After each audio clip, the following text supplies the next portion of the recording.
తాకట్లో ఉన్న మీ బంగారాన్ని విడిపించి ఆ రోజు ఆన్లైన్ రేటుకి కొంటాం. Sharma gold company. నమస్కారం, సుమన్ టీవీకి స్వాగతం. మార్చి నెల ద్వాదశ రాశుల వారికి ఏ రకంగా ఉండబోతుంది, గ్రహ స్థితిగతులు ఎలా ఉన్నాయి, ఎటువంటి ఫలితాలను ఇస్తున్నాయి, ఎటువంటి పరిహారాలను వీళ్ళు పాటించుకోవాలి, ఈ అంశాలన్నీ తెలియజేసేందుకు మనతో పాటు ఉన్నారు ప్రముఖ జ్యోతిష్య రత్న, జ్యోతిష్య చక్ర వైభవ నిపుణ డాక్టర్ రాలపల్లి రవికుమార్ గారు. గురుగారు నమస్కారం. నమస్కారం. గురుగారు, ద్వాదశ రాశుల వారికి ఈ మార్చి నెల ఎలా ఉండబోతుందో తెలుసుకునే ముందు నవగ్రహాల స్థితిగతులు ఎలా ఉన్నాయి, ఎలాంటి ఫలితాలను అందిస్తున్నాయి? శరదిందు సమాకారే పరబ్రహ్మ స్వరూపిణి వాసరాపీఠ నిలయే సరస్వతి నమస్తే. సుమన్ టీవీ ప్రేక్షకులకు నమస్కారం. మార్చి నెల 2025 నవగ్రహాలు ద్వాదశ రాశుల్లో ఎక్కడ ఉన్నాయి ఇప్పుడు తెలుసుకుందాం. ముందుగా సూర్యుడు వచ్చేసి మనకి మీన రాశిలో ఉన్నారు. అలాగే కుజుడు మనకి మిథున్ రాశిలో ఉన్నారు. అలాగే రాహు వచ్చి మనకి మీన రాశిలో ఉన్నారు. గురువు మనకి వృషభ రాశిలో ఉన్నారు. శని స్వస్థానమైన కుంభరాశిలో ఉన్నారు. బుధుడు నీచస్థానమైన మీన రాశిలో ఉన్నారు. కేతు కన్యా రాశిలో ఉన్నారు. శుక్రుడు మటుకు మీన రాశిలో ఉచ్చస్థానంలో ఉన్నాడు.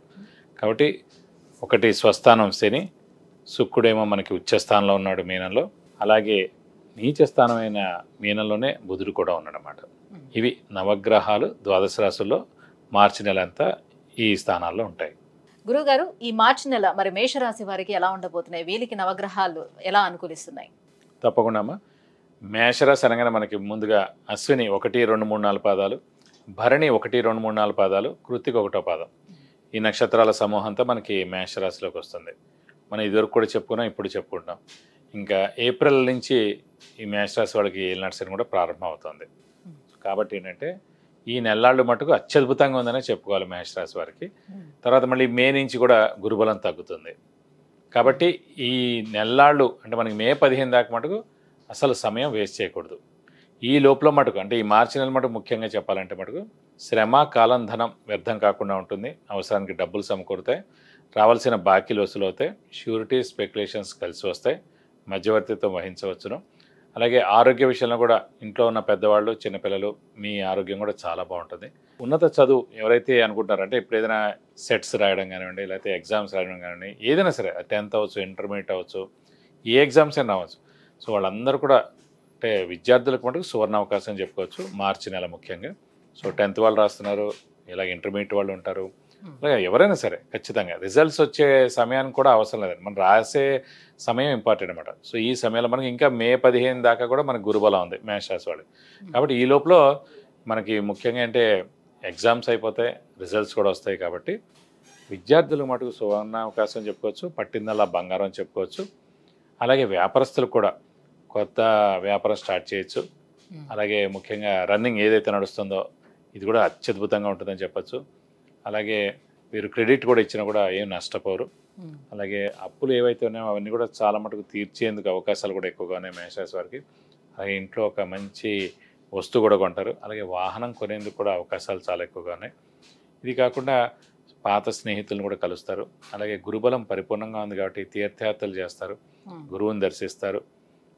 ఇది కాకుండా మెయిన్ దైవబలం, దైవానుగ్రహం కూడా పరిపూర్ణంగా ఉందండి. ఎప్పుడైతే గురువు చాలా బాగుంటాడో అన్ని పనులు మనకు జరుగుతాయి అన్నమాట. ఎందుకంటే మెయిన్గా కుటుంబ స్థానంలో ఉన్నాడు, ద్వితీయ స్థానంలో ఉన్నాడు. కాబట్టి కుటుంబ స్థానం, నేత్రస్థానం, ధనస్థానం, వాక్స్థానం అయిందన్నమాట. ఈ ఒక్క నెల గోల్డెన్ పీరియడ్ అనుకో. అంటే శని ఇంకా మంచి స్థానంలో లాభంలో ఉన్నాడు కాబట్టి మేదాకా ఎలాగో గురువు చాలా బాగున్నాడు అనుకోండి. కాబట్టి శని పరిపూర్ణంగా ఉంది కాబట్టి ఉద్యోగ విషయాల్లో కూడా అత్యద్భుతంగా ఉంది. నిరుద్యోగులు ఉద్యోగం రావడం, ఉద్యోగస్తులకు ప్రమోషన్స్ రావడం, అలాగే నేమ్ అండ్ ఫేమ్ రావడం, బాస్ నుంచి మన్నన పొందడం, అలాగే ఫారెన్ టూర్ కానీ, విజిట్స్ కానీ, అసైన్మెంట్స్ కానీ రావడం, ఇవన్నీ కూడా జరుగుతాయి. కాబట్టి రాజకీయ నాయకులు కూడా అత్యద్భుతమైన సమయం చెప్పుకోవచ్చు. క్రీడాకారులకి, పత్రికా రంగం, యూట్యూబ్ రంగం, మూవీ రంగం, వీరందరూ కూడా అత్యద్భుతంగా ఉంటుందని చెప్పుకోవచ్చు మేషరాశి వారు. కాబట్టి ఈ నెలల మటుకు అస్సలు సమయం వేస్ట్ చేయకూడదు. ఎందుకంటే శని పరిపూర్ణంగా బలంగా ఉన్నాడు లాభస్థానంలో. అన్ని గ్రహాలు బాగుండే రాశి ఇదివరకు నుంచి చెప్పుకున్నారంటే మేషరాశి. ఇక్కడ మళ్ళీ 30వ తారీఖు దాటిపోయిందంటే మళ్ళీ ఏలినాటి శని స్టార్ట్ అయిపోతుంది మళ్ళీ మేషరాశి వారు. కాబట్టి ఈ నెలల మటుకు పట్టిందల్లా బంగారం చెప్పుకోవచ్చు. బాగా కష్టపడితే అనుకున్న పనులన్నీ కూడా తప్పకుండా నెరవేరుతాయి. వివాహ ప్రయత్నాలు మరి ఎంతవరకు ఫలించే అవకాశం ఉంటుంది వీళ్ళకి? అంటే మనకి ఇంకా మే 15 దాకా కూడా గురుబలం పరిపూర్ణంగా ఉంది కాబట్టి సమయం స్పీడ్గా అయిపోతుంటుందండి. మనం అనుకుంటాం ఇంకా టైం ఉంది కదా, ఇంకా టైం ఉంది కదా. ఆల్రెడీ 1 ఇయర్ నుంచి గురుబలం నడుస్తుంది. ఆల్రెడీ 2024 మే నుంచి గురుబలం స్టార్ట్ అయింది. సో 2025 మే కూడా వచ్చేస్తుంది. సో ఈ గురుబలం పరిపూర్ణంగా ఉన్నప్పుడే మనం వివాహం గురించి ప్రయత్నిస్తేనే ఖచ్చితంగా అవివాహితులు ఎవరున్నా సరే వివాహం ఖచ్చితంగా అయ్యేందుకు అవకాశాలు 100% ఉన్నాయండి. మరి సంతానం కోసం ప్రయత్నించే వాళ్ళ విషయంలో ఎలా ఉంటుంది? మనకి సంతాన విషయంలో కూడా గురువే కారకుడు అండి. సంతాన కారకుడు గురువే అనమాట. అలాంటి గురువు ద్వితీయ స్థానంలో ఉన్నాడు. ద్వితీయ స్థానం అంటే ఇందాక కూడా చెప్పుకున్నా అది కుటుంబ స్థానం అనమాట.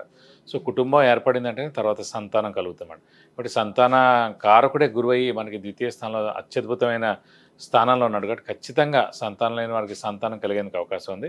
కనీసం మే దాకా అయితే కనుక గురుబలం ఉంది కాబట్టి కనీసం కన్సీవేనా అవుతారు. కాబట్టి ఖచ్చితంగా దైవబలం ఉన్నప్పుడే మన అన్ని పనులు కూడా తప్పకుండా సరిదిద్దుకోవాలండి. సో ఈ 2 నెలల్లోని ఒకవేళ సంతానం కోసం ప్లాన్ చేసుకోవాలని ఖచ్చితంగా ఇది బెస్ట్ సమయం, అల్టిమేట్ సమయం అనుకోవచ్చు. సో ఇంకా ఎటువంటి పరిహారాలను పాటించుకుంటే బాగుంటుంది? ప్రస్తుతం ఏంటంటే మనకి రాహు కేతు గురు శని నలుగురు కూడా బాగానే ఉన్నారు కాబట్టి ముఖ్యంగా ప్రస్తుతం మటుకు ఈ నెలనాళ్ళు మటుకు బుధుడు ఒక్కడు నీచ స్థానంలో ఉంటాడు కాబట్టి వినాయకుడిని ఎక్కువగా ఆరాధిస్తే సరిపోద్ది. ప్రతి బుధవారం ఉపవాసం ఉంటే సరిపోద్ది ఈ నెలనాళ్ళు. అలాగే వినాయకుడు అష్టోత్తరం ప్రతిరోజు చదువుకుంటే మంచిది. లేదంటే ప్రతి బుధవారం వినాయకుడు టెంపుల్కి వెళ్ళి 40 ప్రదక్షిణాలు చేస్తే కనుక అన్ని విధాలా మీకు మంచి చేకూరుతుంది. విద్య, ఉద్యోగం, వివాహం, వాహనం, ఆరోగ్యం, ఐశ్వర్యం వీటన్నిటి గురించి తెలుసుకోవాలంటే కింద స్క్రోల్ అవుతున్నటువంటి నెంబర్లకి కాల్ చేసి గురుగారి అపాయింట్మెంట్ పొందవచ్చు.